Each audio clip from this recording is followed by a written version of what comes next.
Welcome back to Manila Hype Life. Ngayon, mag-unbox lang tayo, no? Habang nandito tayo sa Sneaky Mods event dito sa The Auto Complex sa Libis. I-unbox na natin 'to, pinadala sa atin ni Coil Jacket Manila, no? Actually, matagal na sa atin pinadala 'to ni brother. So, ngayon ko pa lang siya mabubuksan. So, ngayon bubuksan na natin siya at titignan na natin kasi ilalagay na rin natin 'to sa ating mismong plate to. So, this is the plate holder na nilabas ni Coil Jacket Manila.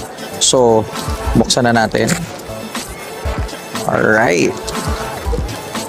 Teka lang, medyo mahirap lang siya buksan. So, before nagkaroon ako sa Manila Hype Life Pat, tinanggal natin. Pero ngayon, here is the plate holder na pinadala ni Coil Jacket Manila. Sobrang solid Tsaka mukhang hindi siya yung ordinaryong plastic na pagkagawa, no? Tapos yung design niya napakaganda, it's embossed, hindi siya, at saka kung makikita ninyo, tingnan nyo, syempre yung logo, pero per letter, naka-emboss siya, hindi siya parang isang format na gano'n na dinikit lang na parang 3D print, no? Pero sobrang ganda nito.